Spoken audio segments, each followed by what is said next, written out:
Today I have here Jaime, Scarlett, Mom, and Rosa Torres. Hi everyone, my name is Samantha Iniguez, and my informative speech today will be on the topic of identifying depression in children. How many of you remember feeling any symptoms of depression at a young age? Or know any children who struggle with depression? Let me ask you this. Have you ever felt worthless or expressing guilt or a general sense of uselessness at a young age? How about passing on fun activities? Well, those are just a few examples. Remember, depression doesn't only mean being sad. Children and teen mental health issues are a worldwide crisis. According to the Yale Medicine, an estimate of 3.2% of American children have been diagnosed with depression. According to researchers, they know that even a 2-year-old can experience depression. Also, 2/3 of children with mental health problems do not get the help they need. And suicide is the third leading cause of death for ages 15 to 24-year-olds and the sixth leading cause of death for 5 to 15-year-olds.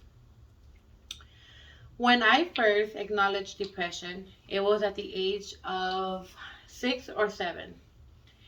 There was some there was some infidelity happening between my parents, so there were problems and domestic abuse happening. During that time, I started pulling out my hair, which would result in having bald spots on my head. My mother also told me that I started acting different. For example, not wanting to be around my family and wanting to be left alone.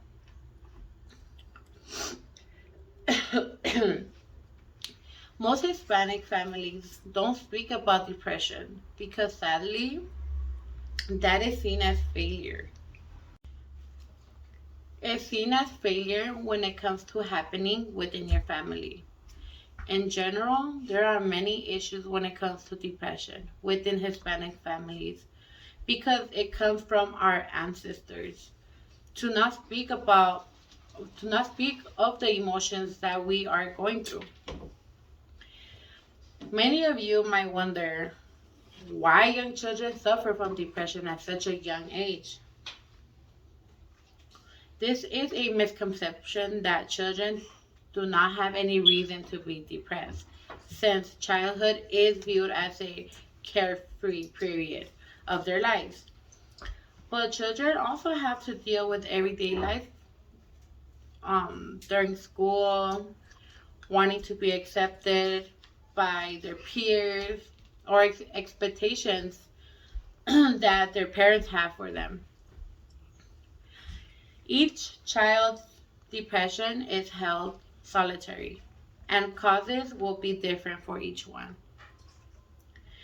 The depression could be chemical or due to psychological factors, or the two.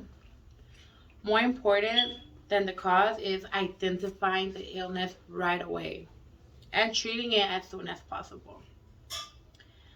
Something I've learned in regards to this family history and genetics can also have a connection in regards to whether a child develops depression. Some components associated with childhood depression include inconsistent parenting, stressful life experiences, and a negative way of viewing the world.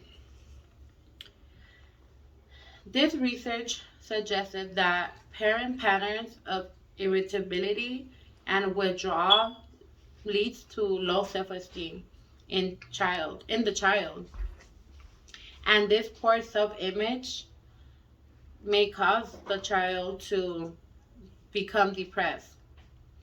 Also, it seems childhood depression is also associated with a family history of mood disorders and with the existence of other psychiatric conditions. So, if a parent has had childhood or recurrent depression, the child is at an even higher risk of developing depression. It shows that depressed adults are asked about their childhood experiences and they are more likely to report neglect, abuse, rejection, and parental conflict. In addition, it is noteworthy that 30 to 40% of effectively ill children will have a biological parent who is also effectively ill, which is most common in depression at the time the young person presents for initial evaluation. Another side effect of depression in children is that it can cause behavior problems at school, such as changes in eating or sleeping habits, the feeling of sadness or hopelessness, lack of interest in fun activities, low energy, level of general tiredness, and mood changes such as being irritated. It is very important that we watch over our children closely for the warning signs of suicidal behavior, including focus on death and dying, giving away possessions, increased risk taking, self destructive behavior, or self harm. I could think of another one. Oh, social isolation, talk of suicide, or hopelessness. These are small behavior changes that can help us adults assist children and help them thrive through life. One good thing about this era is that the conversation about mental health is more open instead of being hidden in the shadows. A treatment of childhood depression may vary. It consists of psychotherapy. Let me ask one of you. Can you think of anything that can also help? Can anyone think of something? Pharm- Pharmacotherapy. Perfect. Yes. Thank you, Rosa, for sharing that with us. Thank you. A combination of these two also help. This treatment should correspond to the level of depression, the patient's preferences, the developmental level of the patient, associated risk factors, and availability of services.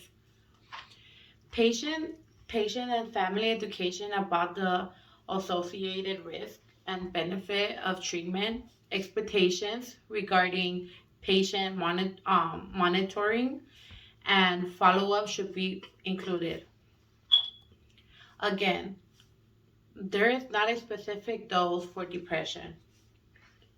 They are all different and can be adjusted per child and what could benefit them. Thank you so much for your time.